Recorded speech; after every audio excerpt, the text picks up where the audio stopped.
సాధారణంగా రవీందర్ రెడ్డి గారి attitude ఎలాగుంటుందంటే, police అనేవాడు పోలీస్ చేయాలి.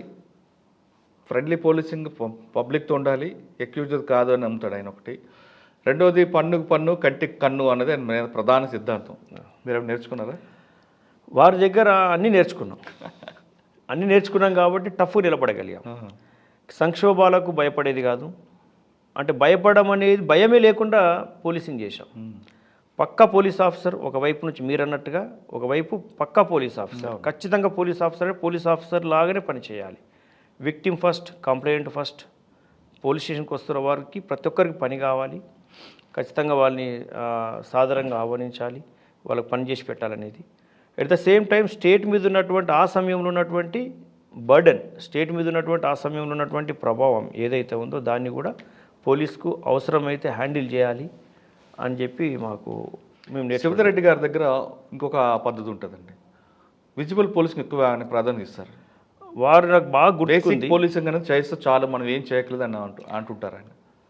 నాకు బాగా గుర్తుంది. ఇది 2001 మ్యాటర్. మేము కొత్తగా వారి దగ్గర ఒక స్లోగన్, మనం జనం జనం మనం అని చెప్పేవారు సార్. మనం జనం జనం మనం, అసలు జనము మనము, మనం జనం. అప్పుడు ఏంటంటే పోలీసే అన్నీ. అవును. ఇక విజిబుల్ పోలీసింగ్లో ఒక కామన్ మ్యాన్ ఏం కోరుకుంటున్నాడు, కామన్ మ్యాన్ వచ్చి చెప్పుకుంటున్నాడు అనేది వినలేని పరిస్థితుల్లో కూడా పోలీస్ ఆఫీసర్స్ ఉండేది. ఆ టైంలో మనం జనం జనం మనమని అని ఒక స్లోగాన్తో ప్రజల్లోకి వెళ్ళి ప్రజల విశ్వాసం ముందు పొందాలి. ప్రజల విశ్వాసం పొందినప్పుడు పోలీసింగ్ అనేది ఈజీగా జరిగిపోతుంటుంది. అవును. వినేవాళ్ళు వింటారు, వినిపించుకునే వాళ్ళు వినిపించుకుంటారు, వినిపించడం కూడా జరుగుతుంటుంది అనేది ఒక బ్రాడ్ ప్రిన్సిపల్ అనమాట. సార్ అప్పుడు పెట్టినటువంటి ఆ స్లోగన్ నాకు ఎప్పుడు గుర్తుకుంది. 2001 మ్యాటర్ అది. అచ్చా. ఆలేరులో మీకు బాగా గుర్తుండిపోయిన కేసు అని ఉందా? ఫస్ట్ పోస్టింగ్ కదా, మీకు మెమరబుల్ కేసు. బాగా గుర్తుకుండిపోయిన కేసు ఏంటంటే బస్సు రాబరీ. ఒక బస్సు, ఆర్టీసీ బస్సు ఆలేరు దాటుతుండగా వెపన్స్ చూపించి రాబరీ జరిగింది. రాబరర్స్ అటు వరంగల్ వైపు ఇటువైపు అండి, వరంగల్ పోతూ ఉంటే అచ్చా జరిగింది. ఆ కేసులో బాగా తిరగడం జరిగింది. నేను కొత్తగా ప్రాక్టికల్ థింగ్స్ అనేది ఫిజికల్గా పనిచేయడం అప్పుడే కొత్తగా. ఆ సమయంలో మల్టిపుల్ డిస్ట్రిక్ట్స్, చుట్టుపక్కల ప్రాంతాలు, ఆ మోడస్ ఆపరెండి ఎలా ఉంటుంది, నేరస్తుల యొక్క నేర ప్రవృత్తి ఎలా ఉంటుంది అనేది ప్రాక్టికల్గా తెలుసుకోవడం జరిగింది ఆ కేసులో. సార్, మీరు ఫస్ట్ పోస్టింగ్ వచ్చేసరికి ట్రెడిషనల్ క్రైమ్ నడుస్తుంది, అప్పటికప్పుడు ఎండ్ అవుతుంది అది. మీరు చెప్తున్నట్టుగా బస్సు రాబరీ అనేది కొన్ని గ్యాంగ్లు మాత్రం చేసేవి, తెలకల పాములు అన్నో లేకపోతే ఆట ఎంఓ చూసి చెప్పేవారు. మీరు చూసిన కేసులు ఎంఓ చేసింది ఎవరండి అప్పుడు? ఎగ్జాక్ట్లీ మీరు చెప్పింది. ఇప్పుడు ఎంఓ పరిస్థితులను బట్టి మార్చుకుంటుంటారు. ఇప్పుడంటే అప్పుడు ఎంఓ ఫాలో అవుతున్నారంటే అదే ఎంఓ మీద నడిచేవారు. బస్ రాబరీ చేసేవారు, వేరే చేయడం. హౌస్ బ్రేకింగ్ అంటే హౌస్ బ్రేకింగే చేస్తారు. రూమ్ కిటికీ నుంచి ఇంటర్వెన్షన్ అంటే ఎగ్జాక్ట్ రెండు. అది ఆ యొక్క మోడస్ ఆపరెండి మాకు అర్థమైపోయేది. ఈ మోడస్ ఆపరెండి పలాని ఏరియాలో ఉన్న వాళ్ళు మాత్రమే చేస్తారని కరెక్ట్గా ఆలోచించి అక్కడికి వెళ్ళి పట్టుకోవడం జరిగేది. వాళ్ళే చేసినట్టు ఒప్పుకునేది. అట్లా జరిగేది అప్పటి వరకు. ఇప్పుడున్న పరిస్థితి లేదు కదా. ఇప్పుడున్న పరిస్థితుల్లో టెక్నాలజీని ఆసరగా తీసుకొని ఇప్పుడున్న పరిస్థితుల్లో మార్చుకుంటున్నారు పరిస్థితిని బట్టి. అంటే క్రిమినల్స్ కూడా కొంచెం మిక్సింగ్ అయిపోయినట్టున్నారు, మిక్స్డ్ గ్యాంగ్స్. అవును. ఆలేరు తర్వాత అండి, ఆలేరు తర్వాత శివధర్ రెడ్డి గారు ఉన్నప్పుడే ఇంకా ఎక్కువ ప్రభావిత ప్రాంతం అది. అక్కడ కొద్ది కాలం ఉన్న తర్వాత అక్కడ ఒకవైపు గుంటూరు జిల్లా, ఇంకోవైపు ప్రకాశం, ఇంకోవైపు మహబూబ్నగర్ జిల్లా ఉంటుంది. 3 జిల్లాలు ఉంటాయి. చాలా పెద్ద హ్యూజ్ జ్యూడిక్షన్ అనమాట, బిగ్ సైజ్ జ్యూడిక్షన్. ఆ జ్యూడిక్షన్లో చాలా 60 తండాలు ఉండేది, 80 విలేజ్లు. అటువంటి జ్యూడిక్షన్లో పనిచేయడం జరిగింది. కొంతకాలం తర్వాత శివధర్ రెడ్డి గారు ట్రాన్స్ఫర్ అయిపోయారు. వారు ఏదైతే కోరుకొని అక్కడ నాకు పోస్టింగ్ ఇచ్చాడో అక్కడ అది నేను సాధించడం జరిగింది. అంటే ఎక్స్చేంజ్ ఆఫ్ ఫైర్ అయినాయి, ఎక్స్చేంజ్ ఆఫ్ ఫైర్స్ అయినాయి. సార్ కూడా ఆయన ప్రకాశం ట్రాన్స్ఫర్ అయ్యారు. వారు అక్కడ నుంచి నాకు ఫోన్ కూడా చేశారు. సార్ చూడండి, నల్గొండ నుండి శ్రీకాకుళం ట్రాన్స్ఫర్ అయ్యారు. శ్రీకాకుళం ట్రాన్స్ఫర్ అయిన తర్వాత అక్కడ నుండి నాకు ఫోన్ కూడా చేశాడు. నేను ఏదైతే యాంటిసిపేట్ చేసి, ఏదైతే నీ లక్ష్యం నీ మీద పెట్టి నేను ట్రాన్స్ఫర్ చేశానో ఆ లక్ష్యం నువ్వు నెరవేర్చావు, బట్ నేను ఉంటే బాగుండేది, నేను ట్రాన్స్ఫర్ అయిన తర్వాత జరిగింది అని చెప్పడం జరిగింది సార్. అంటే అందులో క్యాజువాలిటీస్ ఉన్నాయా? క్యాజువాలిటీస్ ఉన్నాయి. ఎక్స్చేంజ్ ఆఫ్ ఫైర్ అన్నప్పుడు ఉంటుంది.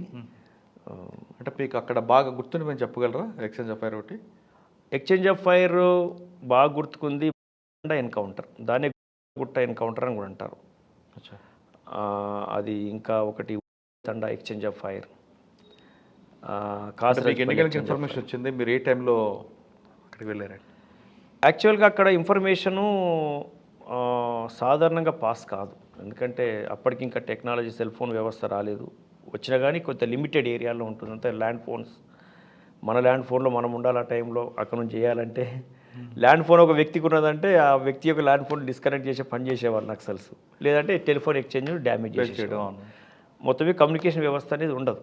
మేము అదే పనిగా ముందు చూపుగా కూమింగ్ ఆపరేషన్కి వెళ్ళి అక్కడ కావాల్సిన ఇన్ఫర్మేషన్ గ్యాదర్ చేసుకొని దాన్ని ప్రాసెస్లో పెట్టి ప్రాసెస్ ఇన్ఫర్మేషన్తోనే మేము వర్క్ చేసేవాళ్ళం.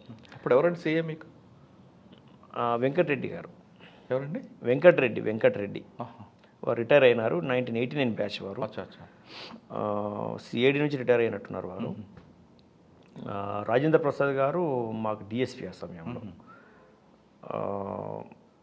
ఇంకా ఫీల్డ్ ఆఫీసర్స్ అంటే సబ్ ఇన్స్పెక్టర్సే కాబట్టి. అంటే శివధరెడ్డి గారి గోల్ రీచ్ అయ్యారు మీరు?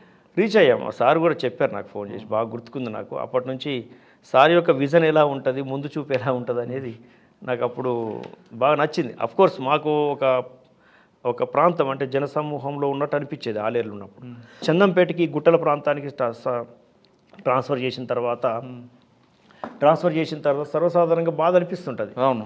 కానీ ఆ హార్డ్ వర్క్ అలాగే కంటిన్యూ అవుతున్న క్రమంలో పని అయిన తర్వాత పోలీస్ ముందు ఉన్నటువంటి గోల్ ఆ సమయంలో నక్సల్స్ ప్రాంతాల్లో పనిచేయడము, ఆఫీసర్స్ కోరుకుంటున్న విషయం ఏదైతే ఉంటుందో, స్టేట్ కోరుకుంటున్న విషయం ఏదైతే ఉంటుందో అది రీచ్ అయితే గోల్ రీచ్ అయినట్టే ఆ సమయంలో.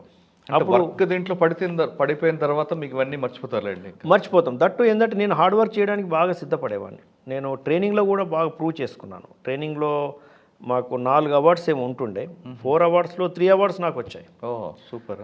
3 అవార్డ్స్ వచ్చాయి. ఎప్పుడు కాంపిటీషన్ పెట్టినా, ఏ కాంపిటీషన్ పెట్టినా ఫస్ట్ నాకే వచ్చేది. నేను అది పొందడానికి ప్రయత్నం చేసేవాడిని. జస్పాల్ సింగ్ డైరెక్టర్ గారు ఉండేది, ఆయన ముందే అనుకునేవాడట గ్రౌండ్లో ప్రైజ్ మనీ ఇవ్వడానికి రెడీగా ఉండేవారు. గంగాధర వస్తాడు ఫస్ట్ అని చెప్పి అందరు చెప్పేసేవాడు. వాళ్ళు ఇంటర్నల్గా కాంపిటీషన్ పెట్టుకునేవాళ్ళు, ఒక బెట్టింగ్ లాగా. సో అనుకున్నట్టుగా నేను కనపడేవాడు అనమాట. ఓకే. అట్లా ప్రూవ్ చేసుకోవాలనుకునేవాళ్ళు. హార్డ్ వర్క్ అంటే హార్డ్ వర్క్ గ్రేహౌండ్స్లోనూ బాగా ప్రూవ్ చేసుకున్నాను. గ్రేహౌండ్స్ ట్రైనింగ్లో, కమాండో ట్రైనింగ్లోను, బేసిక్ ట్రైనింగ్లోను. ఆ ట్రైనింగ్తోనే మనకు పేషెన్స్ అనేది ఉంది. ఆ పేషెన్స్ అంతా కూడా ఫీల్డ్లో ఉపయోగపడింది. ఫీల్డ్లో కూడా అట్లే పేషెన్స్గా పనిచేసాం, బాగా వర్క్ చేసాం. ఓకే. సెకండ్ పోస్ట్ తర్వాత ఎక్కడికి వచ్చారు మీరు? థర్డ్ పోస్టింగ్ నాది హాలియా, నల్గొండ హాలియా, సాగర్ దగ్గర. ఇక్కడ కూడా కొంచెం అంత ఎఫెక్ట్ కాదు ఉంటుంది. ఉన్నప్పటికి కూడా నేను అప్పటికే ఆలేరులో చందంపేటలో పనిచేసినటువంటి అనుభవం ఉంది కాబట్టి నేను ఇక్కడున్నా సరే అక్కడికి ఇన్స్ట్రక్షన్స్ వచ్చేవి, అక్కడికి వెళ్ళమని చెప్పి, ఆ పని చేయాలని చెప్పి, అక్కడ వర్క్ ఉంటుందని చెప్పి చెప్పేది ఆఫీసర్స్, సీనియర్ ఆఫీసర్స్ ఇన్స్ట్రక్షన్స్ మీద ఎక్కువ వర్క్. నేను ఇక్కడ ఎస్హెచ్ఓ అయినా వర్క్ అంతా అక్కడే జరిగేది, చందంపేట జరిగేది. ఓకే. చందంపేట పక్కన చూసారంటే హాలియాలో 1 year చేశాను. 1 year ఎందుకు చేశానంటే అక్కడ ఉండడానికి అవకాశం ఉండే నాకు. అప్పుడు గ్రూప్ 1 నోటిఫికేషన్ పడింది. ఖచ్చితంగా ఒక పై లెవెల్ పోస్ట్ కొట్టాలనే ఒక ఆలోచన ఏర్పడ్డది నాకు అప్పటికి. అంటే ఇంటర్మీడియట్ నుంచి నాకు సివిల్స్ రాయాలి, గ్రూప్ 1 రాయాలి, పెద్ద పోస్ట్లో సెటిల్ కావాలనేది ఒక గోల్ ఉండిపోయింది. ఓకే. అయితే అప్పుడు గ్రూప్ 1 నోటిఫికేషన్ రావడం వల్ల నేను నోటిఫికేషన్ వచ్చింది కదా అని లాంగ్ లీవ్ పెట్టి చదువుకోవడానికి వెళ్ళాను. ఆ తర్వాత మళ్ళీ జాయిన్ అయిన తర్వాత మళ్ళీ హెడ్ క్వార్టర్లో ఉండిపోయాను. హాలియా తర్వాత మళ్ళీ ఎక్కడికి వచ్చారు? హాలియా తర్వాత నేను హెడ్ క్వార్టర్లో సిసిఎస్లో ఉన్నాను, నల్గొండ హెడ్ క్వార్టర్ సిసిఎస్లో ఉంటే అక్కడ ఉండి చదువుకోవడం జరిగింది. ఆ తర్వాత సంస్థ నారంకు ట్రాన్స్ఫర్ అయింది నాకు. ఈ రామోజీ ఫిలిం సిటీ దగ్గర ఉంటుంది, ఇప్పుడు రాచకొండ. సంస్థ నారంపూర్ ట్రాన్స్ఫర్ అయింది. అక్కడ కూడా 1.5 year పనిచేశాను నేను.